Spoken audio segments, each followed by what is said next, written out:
Ryan Mercer was a truck driver from Montana who spent most of his life driving lonely highways across the American West.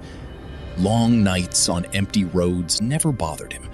He had seen storms, accidents, abandoned towns, and strange people, but nothing had ever truly scared him.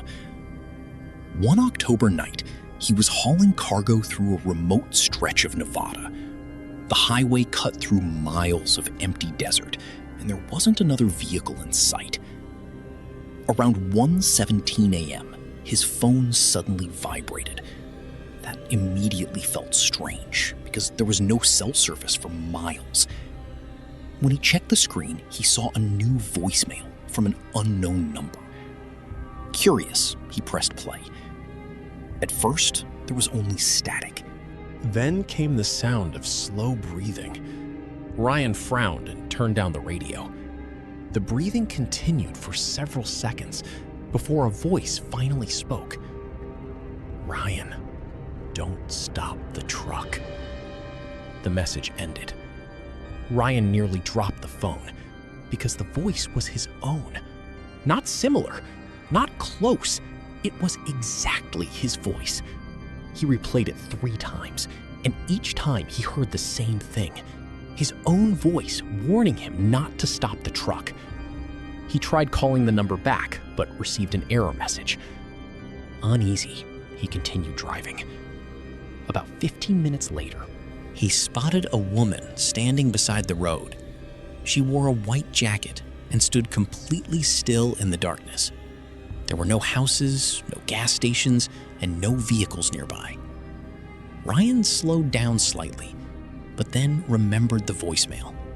Don't stop the truck. He kept driving. As his headlights passed over the woman, she suddenly turned her head toward him. Ryan's stomach dropped. Her face looked wrong. Her eyes appeared completely black, and her mouth stretched into an unnaturally wide smile. Ryan immediately accelerated and left her behind. His heart pounded for miles afterward. Eventually, he convinced himself it was just exhaustion playing tricks on him.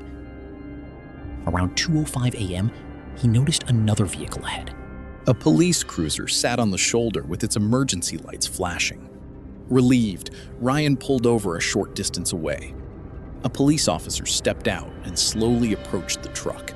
Something felt off immediately. The officer moved strangely, almost like he was learning how to walk. Ryan rolled down the window slightly. The officer smiled and asked, "Can you step out of the vehicle, Ryan?" Ryan froze. He had never told the officer his name. Before he could respond, his phone vibrated again. Another voicemail. He quickly pressed play. Once again, he heard his own voice. This time it sounded panicked. "Do not get out.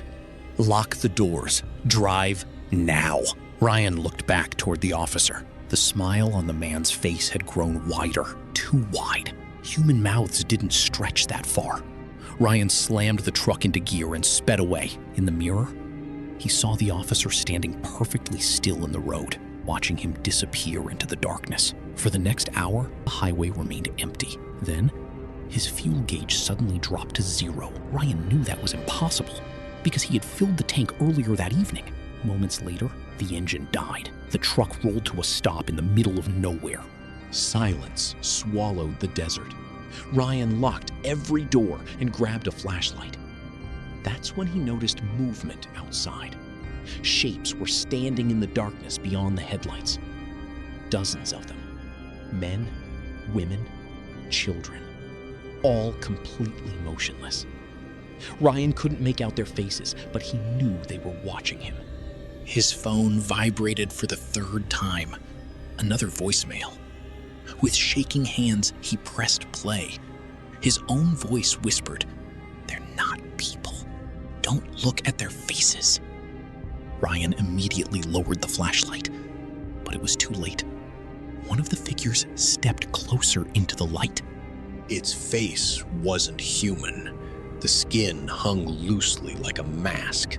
Its eyes were empty black holes, and its smile stretched from ear to ear. Then, all the figures began walking toward the truck. Slowly, silently. Ryan locked the doors tighter and prayed. The creatures surrounded the vehicle and stared through the windows. One stood inches from his face. It looked exactly like the woman from the roadside. Another looked like the police officer. Then, Ryan noticed something even worse. One of the figures looked exactly like him. Same face, same clothes, same terrified expression. The copy slowly raised a phone to its ear and smiled. At that exact moment, Ryan received one final voicemail. He pressed play. His own voice whispered, "I'm sorry. They found me first." The message ended. Every light on the truck instantly went dark. The desert disappeared into blackness. Ryan screamed and reached for the ignition, but the engine wouldn't start. Outside, dozens of smiles appeared in the darkness.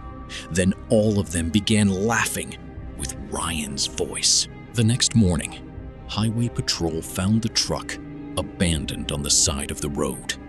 The doors were still locked from the inside. Ryan Mercer was never seen again.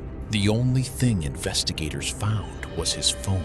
It contained 4 voicemails. Every single one had been sent from Ryan's own number, hours before he had received them.